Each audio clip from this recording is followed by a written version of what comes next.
জামাতে ইসলামী আন্দোলন করছে এবং এই যে আলোচনাগুলো হলো, জায়েদ ভাই বললেন, উনি বললেন, আমার কাছে মনে হচ্ছে যে আমরা জুলাই 2024-এর জুলাইয়ের আগের বাংলাদেশ ভুলে গেছি। তখন মানে ওনারা তো পিআর পদ্ধতি সংস্কার এগুলো তো ওনাদের গত 1 বছরের কাহিনী জামাতের।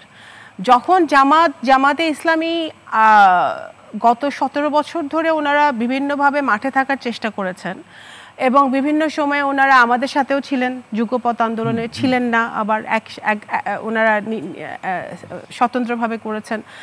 ওনাদের তখন কিন্তু সংস্কার, পিআর, নির্বাচন পদ্ধতি এগুলো কিছুই ছিল না। তখন হলো যে হাসিনা যাইতে হবে, আওয়ামী লীগ যাইতে হবে, এক দফা।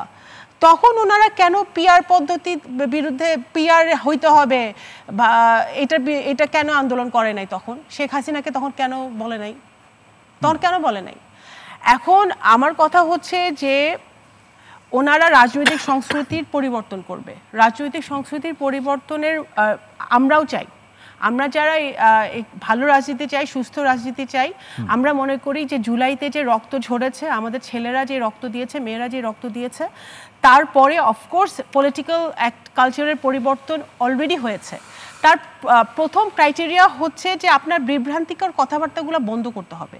এই যে উনি বললেন যে আপার হাউসে আপনার একটা তথ্য দিলেন সুজনের, যেটা বিভ্রান্তিকর। সুজনের ইয়েটা ছিল জাস্ট আপার হাউসের। আরেকটা হচ্ছে যে ওনাদের যে দাবি, সেই দাবিটা কার, মানে ওনারা আন্দোলন করে কি অ্যাচিভ করবে? তাহলে কমিশনে বসে চা বিস্কুট খেয়ে ওনারা কি আলোচনা করেন? ওই কমিশনের মেয়াদ আরও 1 মাস বাড়ানো হয়েছে। তাহলে কমিশনারে ওনারা বসে তো এই দাবি কথা বলতেছেন, আমরা এটা চাই, এটা চাই, এটা চাই, এটা চাই, রাইট? তা এখন কমিশনেও ওনারা একই কথা বলতেছেন, তাহলে রাস্তায় গিয়েও একই কথা বলবেন। তাহলে কি ওনারা ডক্টর ইউনূস তো কিছু হইলেও ওনাদের ডেকে কথা বলতেছে, ওনাদের পরামর্শ নিতেছে, ওনাদেরকে একেবারে কনফিডেন্সে নিয়ে কথা বলছে। তাহলে ওনাদের সমস্যা নাকি ডক্টর ইউনূস ইন্টারিম গভর্নমেন্টের বিরুদ্ধে আন্দোলন, যে ইন্টারিম গভর্নমেন্ট মানতেছে না তাদের দাবি? বিএনপি তো সরকারে নাই, BNP is not a part of the government. কিন্তু জামাতের আলোচনা এরকমও আছে যে এখন নাকি আপনাদের কথাকে বেশি গুরুত্ব দেয় সরকার, অর্থাৎ বিএনপির কথাকে বেশি গুরুত্ব।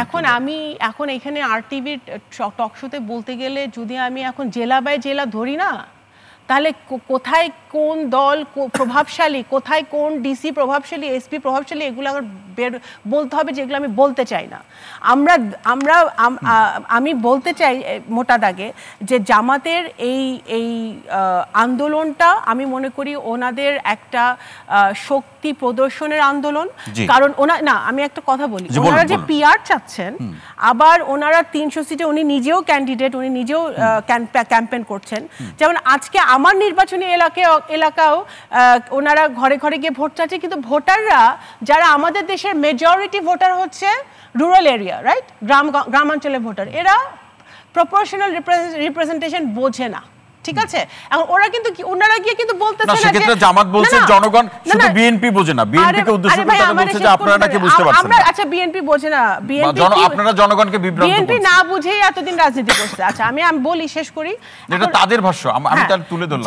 জামাতে ইসলামী এইখানে পিআর চায়, ওই কমিশনে পিআর চায়, ঢাকায় রাজপথে পিআর চায়, কিন্তু ওরা গ্রামাঞ্চলে যখন ভোট চাইতে যায় তখন কিন্তু ভোটারদের বোঝায় না যে পিআর কি। ওরা কিন্তু পিআর বুঝে না। তখন ওরা বলে যে দাঁড়িপাল্লা মার্কায় ভোট দেন, আমারে ভোট দেন, তাহলে এইটা হবে, তাহলে সেটা হবে, তাহলে অনেক কিছু হয়ে যাবে। হ্যাঁ, তখন কিন্তু উনি নিজের জন্য ভোট চাচ্ছেন। অ্যাডভোকেট আতিকুর রহমান সাহেব যখন ভোট চাইতে চান, উনি নিজের জন্য ভোট চান, উনি কিন্তু পিআর বুঝান না ভোটারদেরকে। সো আমার কথা হলো যে তাহলে আপনি যখন পিআর একটা মেথড, এর বহু দেশে, অনেক দেশে পিআর আছে, বিভিন্ন ধরনের পিআর আছে, আপনি এটা ইন্ট্রোডিউস করবেন আপনার পলিটিক্সের, আপনার দেশে, আপনার রাষ্ট্রে, আপনার সরকারে, তাহলে আপনার তো ভোটারদের কাছে পিআর নিয়ে যাইতে হবে।